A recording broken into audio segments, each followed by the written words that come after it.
तरह की फजूल बातें कर रही हैं आप हैं तो मैं वो, प्लीज ऐसी बातें मत करें आप।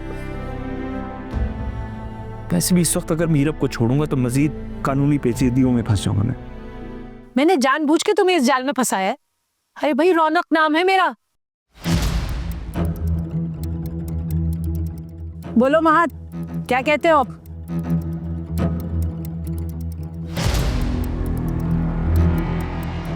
जी, हम एक दूसरे से मोहब्बत करते हैं।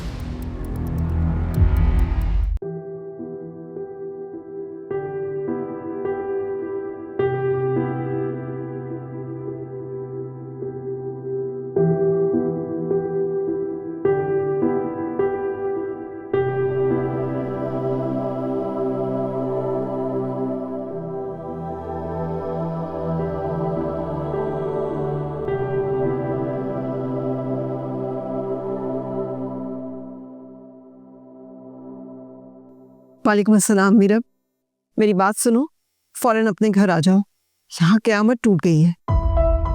जिद्दी लड़की, मजीद परेशान मत करो, अली बहुत परेशान है। बेटा समझने की कोशिश करो। दुख और आजमाइश की इस घड़ी में अगर तुम अपने शौहर का साथ नहीं दोगी तो और कौन देगा? और तुम्हारे होने का क्या फायदा है फिर? मीरब, अली दूसरी शादी कर लेगा, फिर बैठकर पछताओगी, रोगी। और अगर ऐसा हो गया तो सारी जिंदगी तुम खुद को माफ नहीं कर सकोगी। मीरब, बात सुन।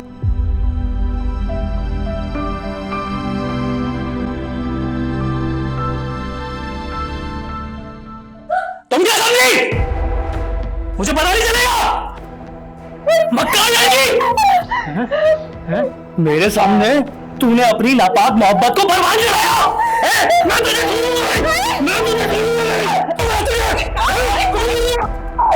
छोड़ इसको। अरे तारिक, अब फैसले की घड़ी आ पहुंची है। अरे बात अब कोर्ट कचहरी तक जा रही है, हमारा पैसा हमें वापस मिल जाएगा।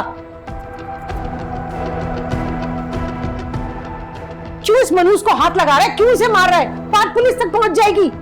रुक जा अम्मा, इसकी जान तो मैं लूंगी। मेरी मोहब्बत पे डाका मारा है इसने। चुप, छोड़ इसको। भाड़ में गई तेरी मोहब्बत।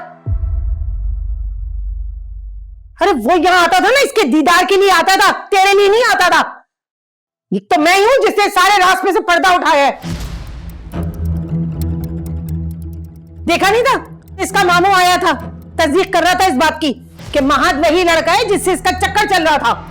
ये महाद, इसने पहले मुझे गुंडे भेज के पिटवाया, उसके बाद हमदर्दी जताने के लिए मेरा साथ दिया ताकि घर में घुस सके। और जो मेरे दिल का खून किया है, अम्मा मैं तो कहती हूँ अब इसका गला घोट के मार दे इस कुंबख्त को। अरे छोड़ ना इसको, मैंने कहा ना इसे कोई हाथ नहीं लगाएगा। खबरदार, खबरदार जब किसी ने इसको हाथ लगाया। और तू उठ, खड़ी हो, जल्दी खड़ी हो, उठ जा, उठ के अपना हुलिया ठीक कर जाके, नहीं तो दूंगी एक उल्टे हाथ का। आंटी खुदा गवाह, मैंने तारिक से शादी के बाद कभी भी मां से कोई राब्ता नहीं किया। आप लोग सही नहीं कर रहे मेरे साथ। मुंह बंद रख अपना। तू पागल समझ रही थी हमें? हमारे घर में है क्या? हमें अंधा समझ रही थी? चल निकल यहां से, निकल।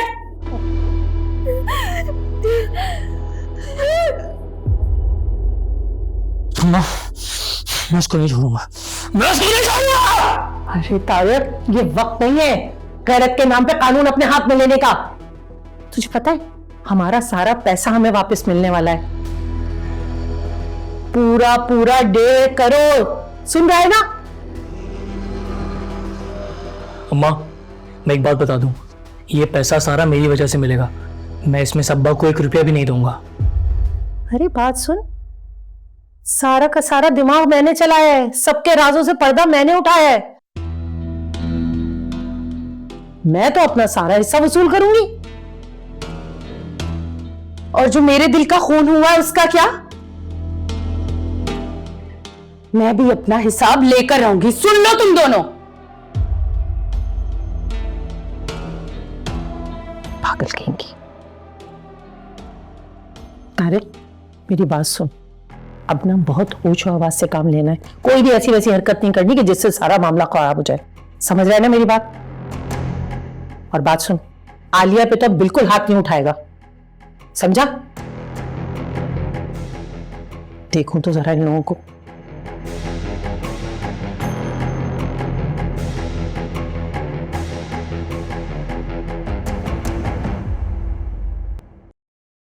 नाइला बेगम, अब आप सो जाइए ना, रात बहुत हो गई है। अली कहाँ है? अली अभी तक क्यों नहीं आया? क्या बात है सबा? मुझे परेशान लग रही हो, क्या कोई बात हुई है? नहीं, कोई बात नहीं हुई। मैं आपकी टांगें दबाती हूँ, आप सो जाए। तुम मुझे ना सुबह याद करा देना। मुझे मिसेस करीम को फोन करना है, उनको हम खाने पे बुला लेते हैं। ठीक है, आप बुला लीजिएगा, मैं अच्छा सा इंतजाम कर लूंगी, मगर अभी आप आराम कर लें। तुम्हें पता है सबा, अली की जब शादी हुई थी ना, तो मैं और आशिक साहब बैठ के बच्चों के नाम ढूंढा करते थे। तो वो पोती का नाम ढूंढते थे और मैं पोते का। अच्छा, लेकिन बाद में मैंने भी पोती के लिए दुआएं मांगनी शुरू कर दी थी, क्योंकि जो आशिक साहब को पसंद था वही मुझे भी पसंद, उनकी पसंद और मेरी पसंद एक ही जी।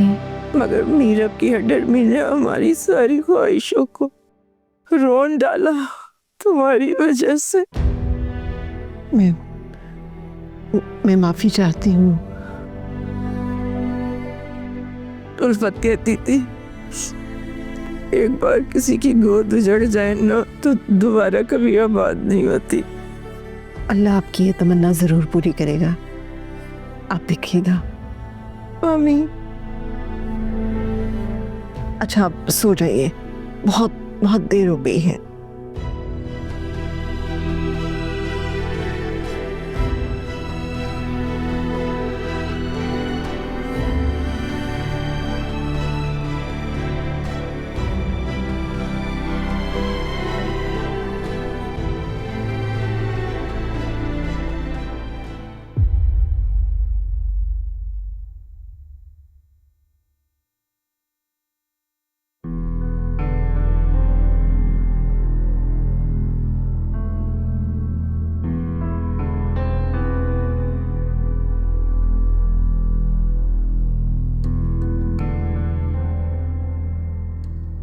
अली बेटा, आप आलिया को क्यों नहीं लेकर आए?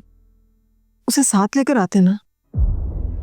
क्या करूं आंटी, मैंने हर बार ये चाहा है, लेकिन आप आने के लिए तैयार ही नहीं है। लेकिन इस तरह तो उसका ससुराल तशद्दुद कर करके उसकी जान ले लेगा, मार देंगे वो आलिया को।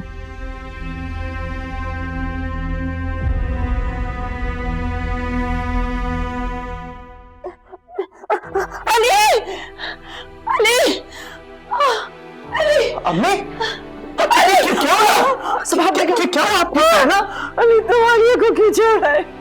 मैं क्या करूँ?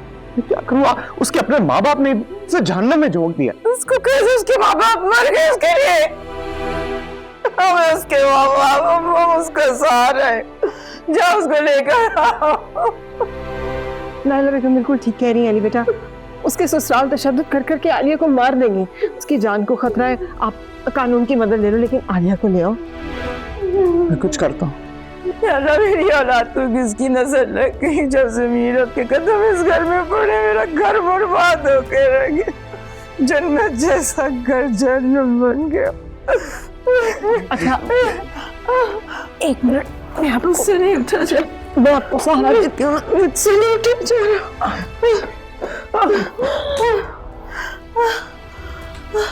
आप मुझे कह देती, मैं आ जाता आपके पास। अरे आलिया को जाकर ले आओ, मेरी आलिया को ले जाके आलिया को लेकर आओ।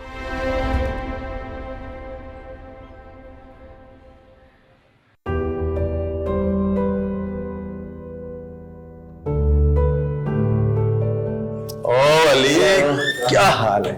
ठीक है। हाय अली, ये निताशा अली। कैसी आप? अच्छा, तुम लोग जरा 2 मिनट बैठ के बात करो, मैं एक काम निपटा के आता हूँ, ठीक है? आपसे आज मिलके बहुत खुशी हुई। मैं आपके लिए चाय मंगवाती हूँ। मीरब से काफी जिक्र सुना है आपका। मीरब, अच्छा आप मीरब के साथ रहती हैं आजकल? जी अली साहब, मीरब काफी मजबूत किरदार की लड़की है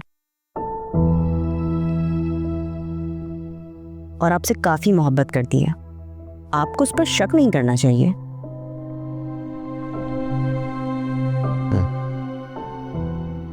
काफी इनफॉर्मल है आप, मतलब मैं आपसे पहली दफा मिल रहा हूँ और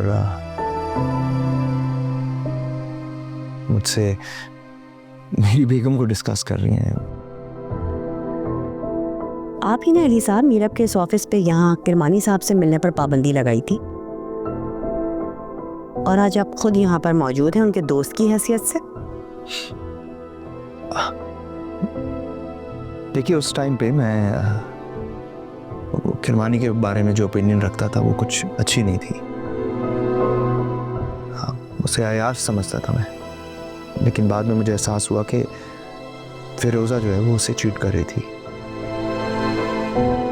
इस हद तक कि उसने अपने हस्बैंड को भी एक नौकर की हैसियत से इनको इंट्रोड्यूस करवाया था। जी बिल्कुल, ये तो कुछ भी नहीं है। फिरोज़ा और उसके शौहर ने अपनी माँ को अपने घर में मुलाजमा बनाकर रखा हुआ था और किरमानी साहब उनकी वालिदा की बहुत इज्जत करते हैं और क्यों ना करें, वो हैं भी इज्जत के काबिल। जी देखिए मैं कंफर्टेबल नहीं हूँ कि आप मुझसे मेरी पर्सनल मैटर्स डिस्कस कर रही हैं, सो प्लीज़।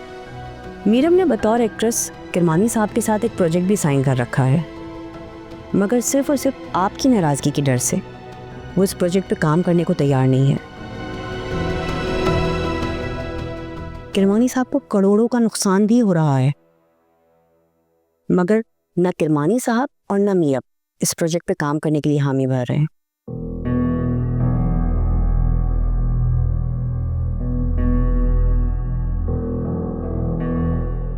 सॉरी, लेकिन मुझे इसका इल्म नहीं था। आप मीरब को मना लें, वो मासूम है, वो बेकसूर है, वो सिर्फ अपनी माँ के लिए सोच रही है। वो चाहती है अपनी माँ को वो वही घर वापस दिला दे जो उसके भाई भाभी ने बेच दिया था। क्या अपनी माँ के बारे में सोचना उसका कसूर है? आप ही बताएं।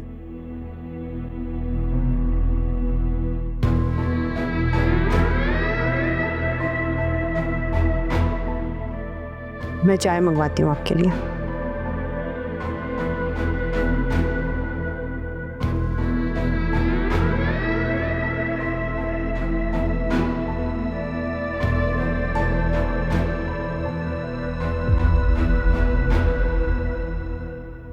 आराम से।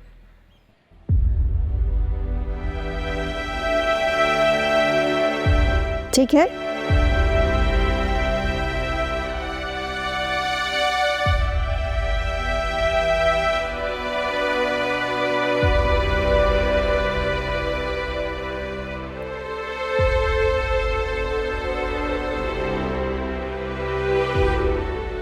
तुम्हें एक बात बताऊं सबा, आशिक साहब को बहुत शौक था यहाँ बैठने का। जब वो जिंदा थे ना तो अक्सर हम लॉन में ही आकर बैठते थे। नर्सी के बाद अब बैठी हूँ मैं यहाँ पे। जी, इसीलिए तो मैंने आपको यहीं लाकर बिठाया है। और आपको याद है आप ये भी कहा करती थी कि सबा तुम मेरी समधन नहीं हो, तुम मेरी बहन हो। अच्छा चलो मान लेती हूँ, वैसे भी इतनी कस्में खाने के बाद तो मुझे यकीन करना ही पड़ेगा। लेकिन हकीकत तो यही है ना कि अच्छा खैर छोड़ो इन बातों को। मुझे ऐसा लगता सवाल जैसे मेरे पैरों की ताकत खत्म होती जा रही है, कहीं मैं बेड पे ना आ जाऊं। अरे नहीं नहीं, डॉक्टर बड़े पुरुमीद है आपकी सेहतयाबी के बारे में। आप ठीक हो रही हैं और आप ठीक हो जाएंगी, बस बीमारी आती बड़ी तेजी से है। जाने में थोड़ा वक्त ले लेती है, लेकिन आप ठीक हो जाएंगे, मुझे यकीन है। अली की शादी की तैयारी मुकम्मल कर ली तुमने? जी, लेकिन मैं शायद उस वक्त तक यहाँ रुक नहीं पाऊंगी। क्या मतलब? चली जाओगी मुझे छोड़ के? तो मुझे मेरे पैरों पे कौन खड़ा करेगा? मैं कैसे चल पाऊंगी? नाइला बेगम, आपकी बहू आ जाएगी ना? नहीं सुबह बहू मैं अपने लिए लेकर नहीं आ रही। वो तो आशिक साहब की ख्वाहिश थी कि घर में पोते पोतियां खेलें, इसलिए मैं मेरी की दूसरी शादी कर रही हूँ। मैं कैसे उन बच्चों के पीछे भागूंगी, दौड़ूंगी, उनके साथ खेलूंगी? बताओ मुझे। अरे आप परेशान नहीं हो, मैं नहीं जाऊंगी आपको छोड़कर। आप प्लीज रोए नहीं। वादा करो मुझसे, तुम्हारी बेटी तुम्हें मजबूर भी करेगी, तुम तब भी नहीं जाओगी? जी, मैं नहीं जाऊंगी, आप परेशान नहीं है।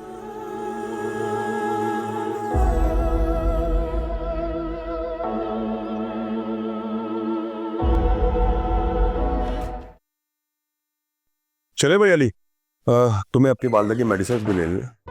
हाँ वो चलते हैं, कुछ डिस्कस करना है। बैठो। खैरियत है? तुमने जिक्र नहीं किया कि मीरब को किसी पौधे के साइन किया आपने? हाँ यार, वो भाभी जब एक दफ़ा अपनी वालदा का मालूम करने ऑफिस आई थी, तो इत्तेफाक से मेरे ऑफिस में कुछ इंटरनेशनल मीडिया के लोग बैठे हुए थे। तो वो समझे कि शायद भाभी कोई एक्ट्रेस है और हमारा कोई नया प्रोजेक्ट कर रही है, लेकिन बाद में कोई ऐसा एग्रीमेंट वगैरह नहीं हो सका। अच्छा, और मीरा भी ये प्रोजेक्ट करना चाहती है? हाँ, हामी तो भरी उन्होंने, लेकिन एक वफादार बीवी के लिए बहुत ज़रूरी है उसके शौहर का ताउन। मेरा भी ये प्रोजेक्ट करके अपनी अम्मी के लिए घर बनाना चाहती थी। और तुम भी यही चाहते हो? नहीं नहीं, देखो मेरे लिए तो सबसे अहम तुम दोनों का रिश्ता है जो कायम रहना चाहिए। मेरा जितना भी नुकसान हो जाए कोई फर्क नहीं पड़ता।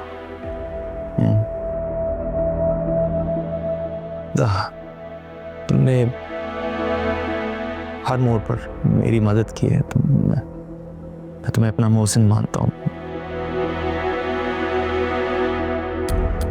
कोर्ट केसेस से लेके तुमने हर चीज में मेरी मदद की है। तुम जैसा तुम्हें बेहतर लगे, मुझे कोई एतराज नहीं है। रियली? हाँ। देखो, सच बात तो यह है कि मेरा भाभी के इरादा भी बहुत अच्छे हैं, बहुत नेक है। वो सिर्फ एक प्रोजेक्ट करना चाहती हैं। देखो ना, सवाद बीबी ने तुम्हारी अम्मी की खुशी की खातिर उनके घर की फाइल उनको वापस कर दी, और तुमने भी आला ज़र्फी का मुजाहरा करते हुए मीरब को परमिशन दे दी। तुम दोनों का रिश्ता बहुत खुलूस और मोहब्बत का है, और तुमने बहुत आला ज़र्फी का मुजाहरा करते हुए उसे परमिशन दी है।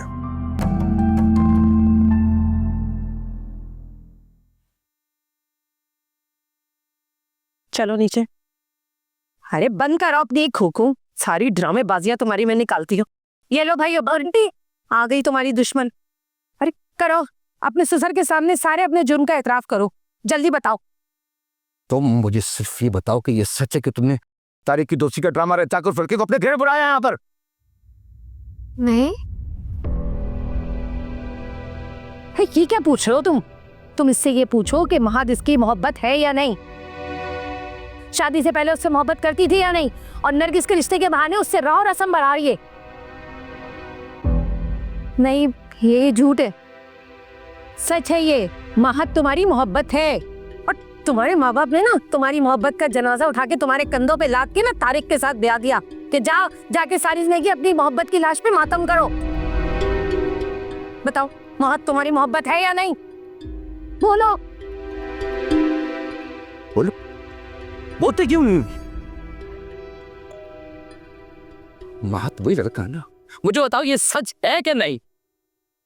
जी ये सच है।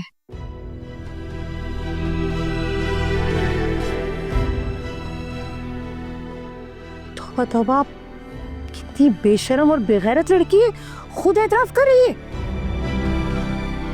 लड़की तुम मुझे जानती नहीं, मैं तुम्हारी जान ले लूंगा। चिल्लाइए मत, मैं झूठ नहीं बोल रही।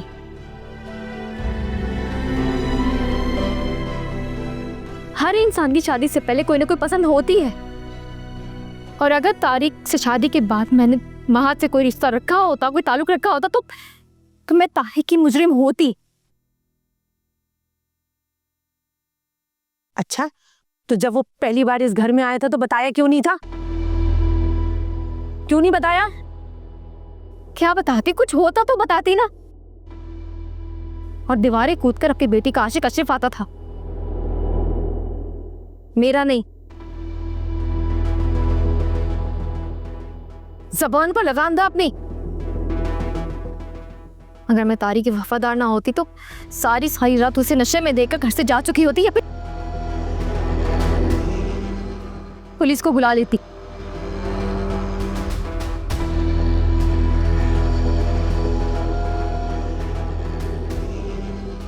तुम्हारी जैसी जहन्नुमी बीवियां होती हैं जो शौहरों का पर्दा नहीं रखती। तो फिर आप भी मेरे किरदार पर इल्जाम मत लगाएं। मैं खुद को सिर्फ और सिर्फ तारी की बीवी ही समझती हूँ।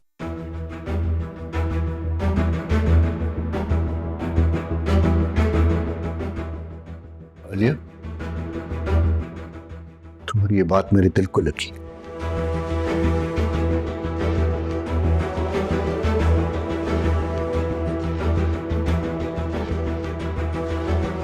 मुझे आज मजीद करियाना और अशरफ की सारी कहानियां याद आ गई हैं।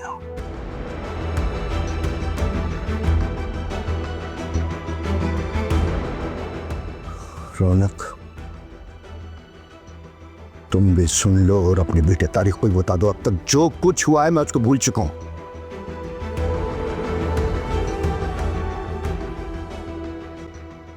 अब नहीं बोलूंगा। एक बात और सुन लो, आज से उसका बिस्तर मेरे कमरे में लगा दो, बस। चालाक लोग हैं, कर दिया ना मेरे घर में फसाद। वहां पे दूसरों पर तोहमत लगाने से पहले सोच लिया करें कि हमने भी राज छुपा रखी है। बात सुनो, तुम ये सब करके समझ रही हो ना कि तुम महक को हासिल कर लोगी, कि तुम्हारी भूल है। महक को हासिल करने की मेरे दिल में अब कोई आरजू नहीं है। आपको और आपकी बेटी को महक मुबारक हो।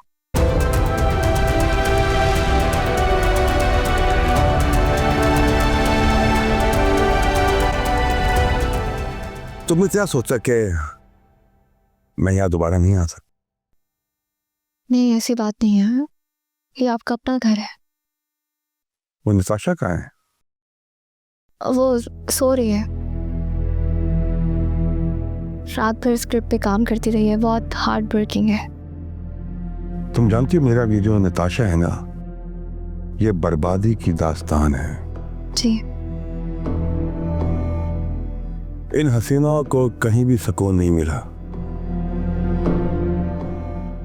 जिसने मुझे धोखा दिया, चाहे वो नताशा हो, चाहे गजाला हो, चाहे तुम्हारी भाभी फिरोजा हो। ये सब आप मुझे क्या बता रहे हैं? नहीं, कोई खास नहीं, बस वो नताशा के जिक्र पे याद आ गया मुझे। मैं आपके लिए चाय लेकर आती हूँ। अरे नहीं, आप तो ऐसे उठ के जा रही हैं जैसे मुझसे घबरा गई। नहीं, वो दरअसल मुझे दूसरों के मामलात में झांकना पसंद नहीं है। आपको मालूम है मेरा अली दूसरी शादी कर रहा है? मुझे फर्क नहीं पड़ता। और उसकी माँ चाहती है कि वो आपको डाइवोर्स करते हैं। ये तो फिर उनका मामला है ना, मेरा कोई लेना देना नहीं है। आप तो वाकई बहुत बहादुर है, बहुत अलग किस्म की खातून है, जैसे मेरे स्क्रिप्ट की डिमांड है। ठीक। और हाँ मेरा, कल से आपकी शूट है और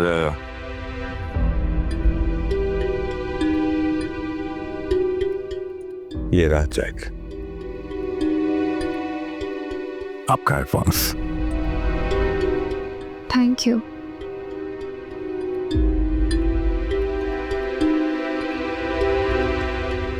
किरमानी साहब, आपका मतलब नताशा, गजाला और फिरोजा का जिक्र मुझे धमकी देने के लिए किया था कि मेरा अंजाम भी उन जैसा हो सकता है।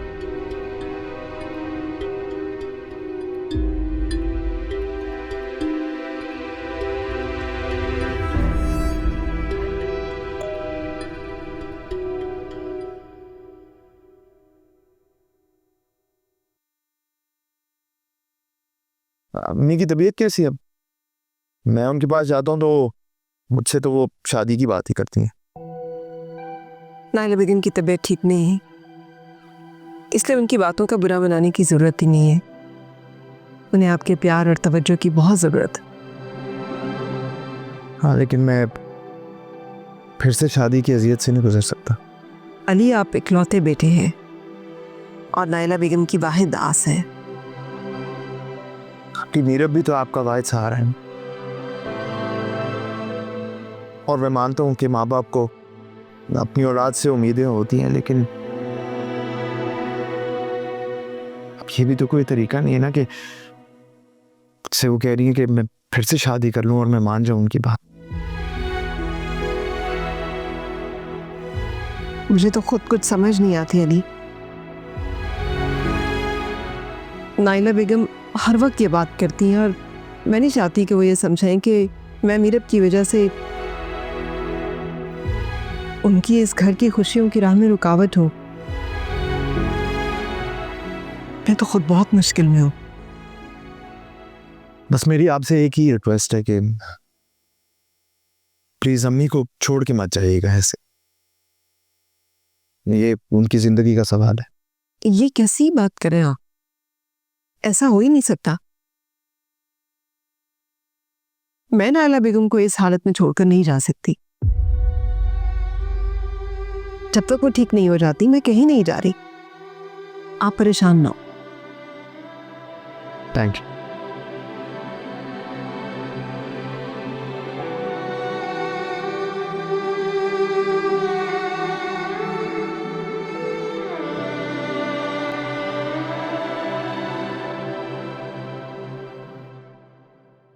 क्या ये सब तुमसे किरमानी ने कहा?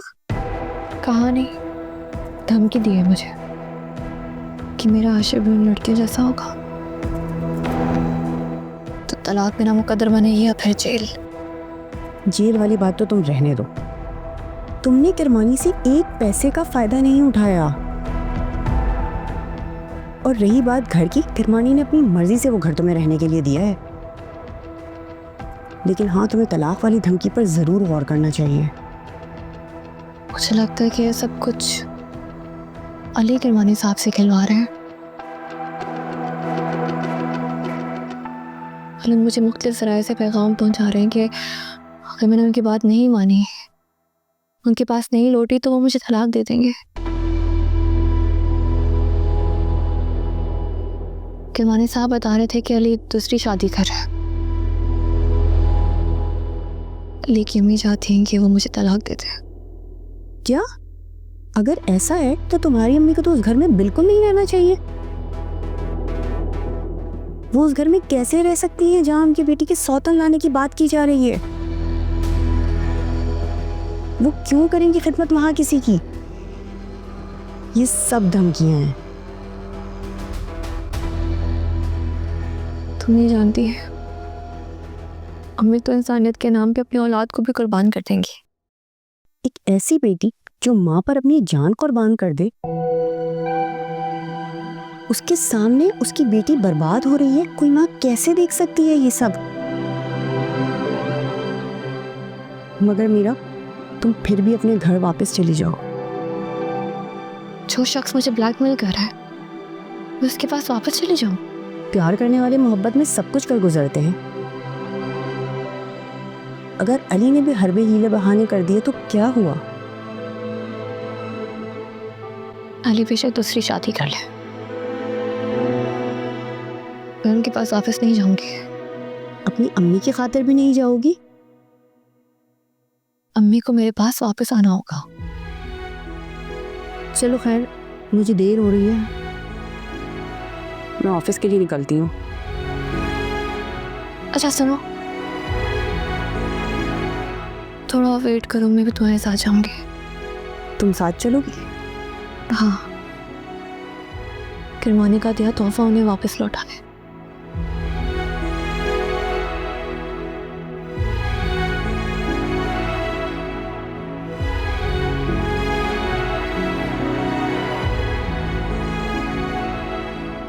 तुम क्या कह रहे हो? इंटरपोल ने उन्हें अरेस्ट कर लिया? हाँ, इंटरपोल ने कतर से मुसरत को गिरफ्तार किया है। मेरे ख्याल से जरूरी कार्रवाई के बाद उसे पाकिस्तान पुलिस के हवाले कर दिया जाएगा। अच्छा प्लीज ऐसा बोलो, अम्मी ये बात सुनने में बहुत परेशान हो जाएंगी वो तो। तुम्हारे लिए खुशखबरी और है कि मुसरत अपने शौहर के खिलाफ सुल्तानी गवाह बनने के लिए तैयार है। सरत बाजी। और तीसरी खुशखबरी यह है कि जैसे ही अदनान गिरफ्तार हो जाएगा, तुम पे लगे हुए सारे इल्जाम खत्म हो जाएंगे। तुम्हारी बहन ने इतराफ कर लिया है कि उसने और उसके शौहर ने तुम्हारी कंपनी में फ्रॉड किया था। बस दुआ करो कि जल्द से जल्द अदनान गिरफ्तार हो जाए।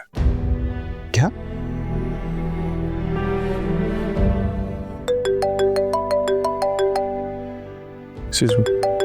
ये कॉल आ रही है। जी, यस दिस इज अली।